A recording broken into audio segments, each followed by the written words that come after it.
Hey everyone, so this is going to be talk about Agatha all along, episode 1 and 2. If you haven't seen the episode 1 and 2 yet, please look away. There could be some spoilers, but I just want to make sure I warn you guys. So let's talk about it. All right, Agatha starts with the events after WandaVision. During the WandaVision, they basically her and Wanda got into a super awesome match of fisticuffs, and Wanda ends up taking Agatha's power, making her forget, and putting a spell on her to be stuck in the same town of Westview. So in the Westview, Agatha thinks that she's a detective. She solves crimes, and also Agatha thinks that this is all real. And we see the body turns out, and she goes to investigate the body. She finds the pendant close to the body that was in the pendant in the WandaVision that she had, and also we see the body had a black fingertips, so we know that could be a magic user. And there was hints in the dialogue also that happened during the investigation where they were given hints that this could be something a little bit more sinister than we really thought. During the investigation, we get introduced to a character by Aubrey Plaza, who is called Rio Vidal, and she comes across first as an FBI agent, and but the way she was at talking to Agatha, she was asking her all these different questions, and not necessarily related to the case, but she knew she had to play in it in order to, because she realizes, oh, okay, Agatha is stuck here, so I think because later on what happened in the episode 2, or right also end of episode 1, we realized that maybe she's just playing with her because there's a lot of unresolved things that happen in between them too. We get introduced to the kid character who ends up in Nicholas Starch's house, who is um, who has a spell cast on him where he cannot say his name anytime he tries to say it, but he knows he's saying it, but everybody else cannot hear it. And every time he says it, the sigil comes across, and it's M, or so we don't know if it's Mephisto. We don't know if it's W for Wanda, just upside down. So we don't know. I'm sure we're going to find out later on. She starts slowly kind of solving a crime. She realizes the person actually went to a library. So she goes to the library. She sees that there's a section of the burnt books, and then she meets the character there also that we also saw in the WandaVision. So I think that's going to be a tease for there might be some reveal with that, because I feel like that character came up a little bit more sinister than he should be, just for the books, and so I think there's going to be a nice plot twist with him as well. Um, when she finally captures the teen and or the kid, and they she takes him to the station, and the kid realizes that Wanda is under spell. So kid must be a little bit powerful because he's able to break some of the Wanda's magic. But Wanda starts real. Sorry, Agatha starts realizing that, oh wow, okay, something is off. The pictures are not pictures of the body. That the environment is completely different. Then I liked also when she was at the house, when she was thinking she was driving a car, she said, "Nope, this is not a car. This is just a steering wheel in the living room." That was a really really cool touch, just to show how good and how incredible Wanda's magic is, and just how much of a spell that she put on Agatha. She goes to pick up the library card, and she realizes the book that this user took out has a name. And then when she put those first letters of each word, it spelled Darkhold. So something clicked on her, and so during this time we also get a chance to see a little bit more dialogue with her and Rio, where Rio finally sees that Agatha is not there yet, that she is definitely under the spell. So I think she's toying with her a little bit, because we know that they had a history. We don't know what kind of history yet, because I feel like that's going to also be explained down the road. Um, we get a chance to then, oh yeah, Agatha goes now that her reality is kind of falling apart, and everything that she thought was going on is actually not real, she goes to see the body. And at the body, at the section where the name is for identification, we see the Maximoff show up. So uh, again, we don't know if that's just part of the spell that Wanda took, or that's just to make her kind of say, "Oh, yeah, Wanda is dead," but not really. We don't know. We don't know how they're going to go ahead and play that out. But Rio shows up there all of a sudden, and I like how the reveal of Rio just came about because telling her who you are, you know who you are, and then Agatha slowly starts shedding all these different. It's like the layers of the magic spell that there ended up being the characters that she was during the events of WandaVision, which is a really really cool detail. After she talks to the teen and after or the kid, and they go back to the house, and then that's where we get to see more fisticuffs with Agatha and Rio. So Agatha said something that's really interesting, and it says, um, "You couldn't kill me even if you could, you couldn't." So I think there's either some kind of a law with the witches, or something that's we don't know quite yet about uh, um, why Rio didn't actually kill Agatha with that knife, but and they end up having a battle, and they that was really cool how they did that. Aubrey Plaza is absolutely great at everything that she does. So there was a lot of little nods to that too of their dialogue. It seems to be running really deep, and is they've been knowing each other for a very long time.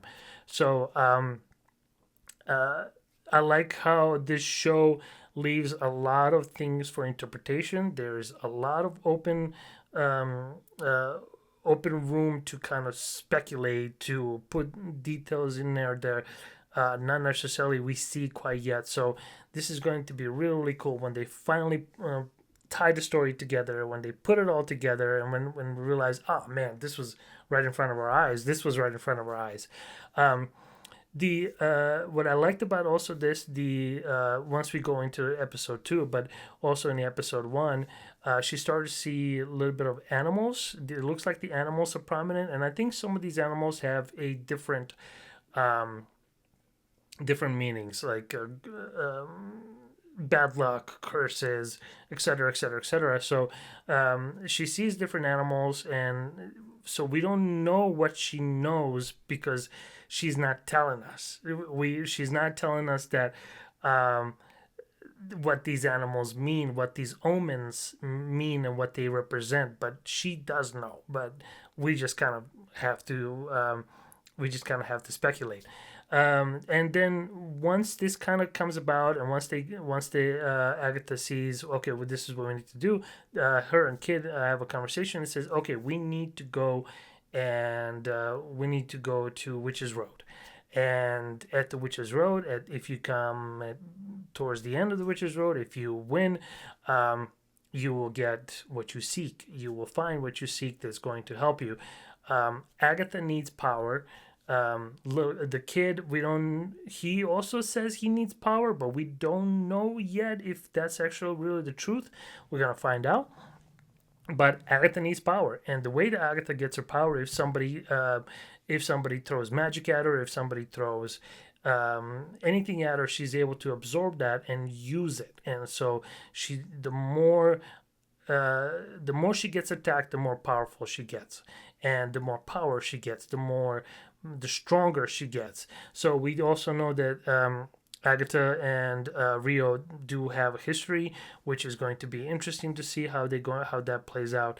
I like there's a lot of little details in the episode one. The victim's fingertips are black. In the comics, Nicholas Starch is actually Agatha's son, so we don't know if the kid is Agatha's son, or if the house that she was in was Agatha's son. So we don't know yet. We There's also the details of the pendant, which, like I said, there was coming up for the 17th century. So maybe they'll actually explain how old is really Agatha, how old is Rio, how long they've been roaming this earth, and is it during the Salem trials? Is it way before the Salem trials? Is it past that? We don't know, and I'm sure they're going to go ahead and maybe bring out a little bit more details in. And what I really also liked about this, sorry, oops, made sure I write everything down just in case.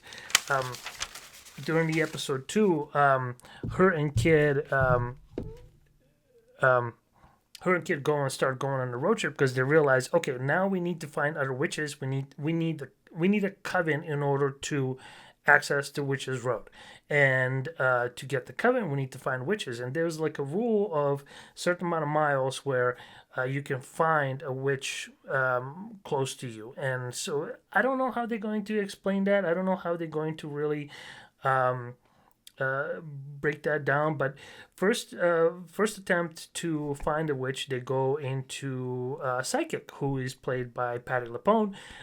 Wonderful Patti LuPone, and her name is Lilia, and she is a medium. And I like how also there's a history, and she knew right away it's Agatha. But what I like about Agatha's character and Catherine Hahn, the way she plays her, we know she's a pure chaos. We know she's just a mess and tornado. But for her, but every time somebody deals with her, somebody gets hurt. But also, she's incredibly charming. She's incredibly also resourceful. She's very, very smart. She's aware of everything that's going on, and she is not telling everybody everything that she knows. She's holding those cards really, really tight towards her. So they recruit Lilia, and then we also meet Jennifer Kale, who is also from the comics. She's also a powerful witch, and she is a she's realizing that her powers are binded, and so we don't know by who. We know she said by him, and Jennifer said, but we don't know who is him. So we don't know if it's Mephisto. We don't know if it's another magic user. We don't know.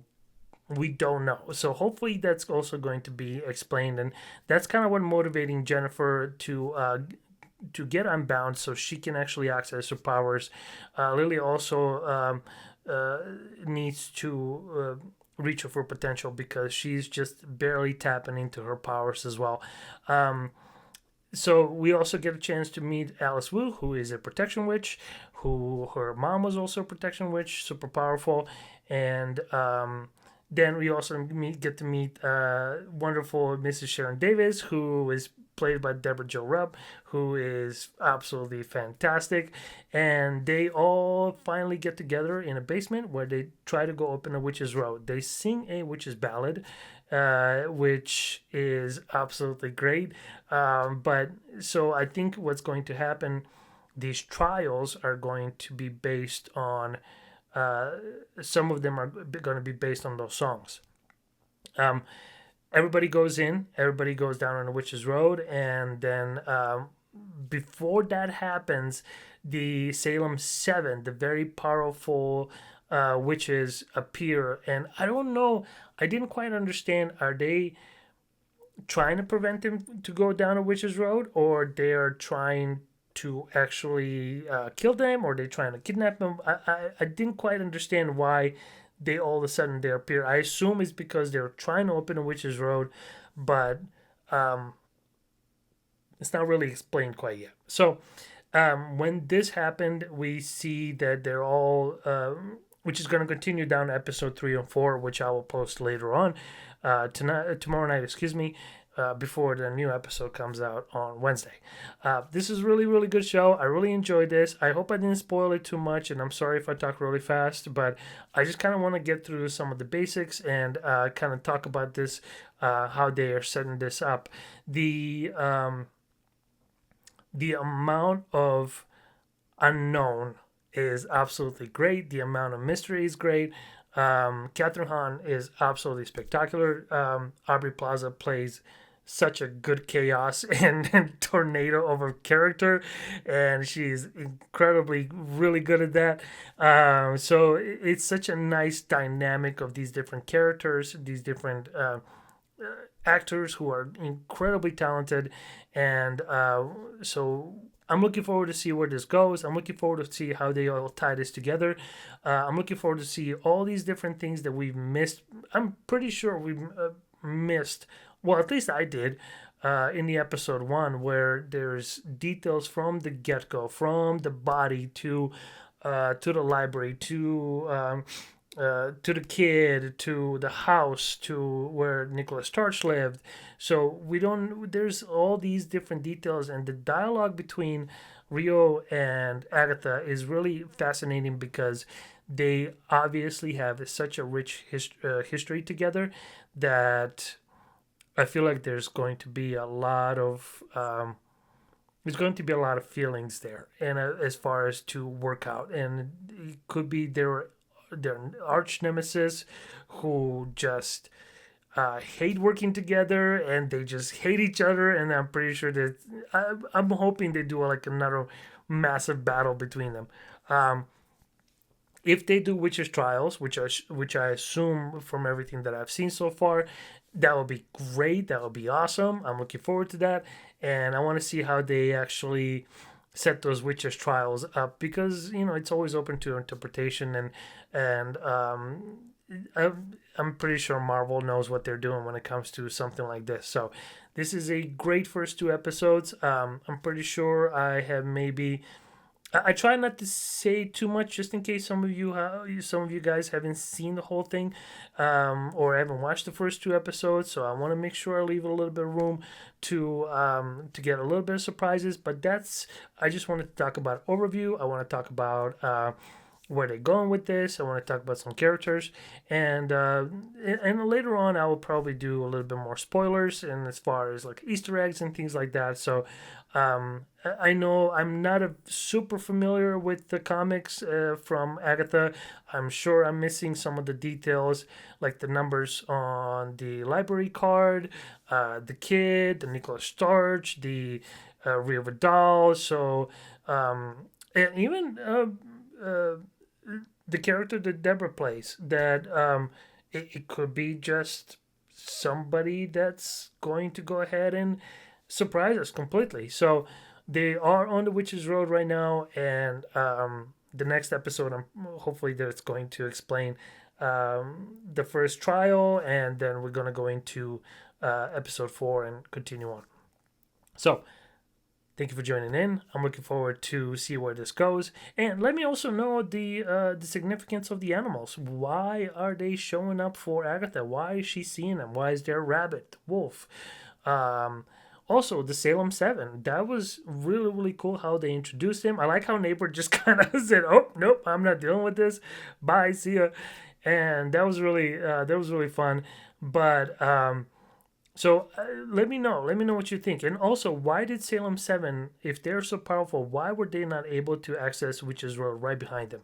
That Witch's Road closed. And so if Salem 7 is powerful as they are, why were they not able to get in with them? Is it the Witch's Road controlled by somebody else that's more powerful, that allows access only to certain people who either sing a song or worthy, who are seeking it? And and also I like how the kid is really, really quick on his feet, because once they meet Jennifer at her store, he says, "Well, don't you have 15,000 lawsuits or something like that against you? Don't you want your power back?" So he knows how to manipulate too. He knows how to use those informations as well. So yeah, let me know what you think. I'm going to talk about episode 3 and 4 tomorrow night. I'll post it up. But in the meantime, thank you very much for joining in. Thank you for watching. And let me know in the comments. Let me know everything that I missed. I'm pretty sure I did. I am not super familiar with the comics. I'm not with when it comes to Agatha and this part of the history. So I'm going in this, I'm going to say about 90% blind, because that 10% is what I know from the WandaVision going into this show. So let me know. Let me know what you think. And I hope you guys are having a good day or good evening. And I will see you guys at the episode 3 and 4.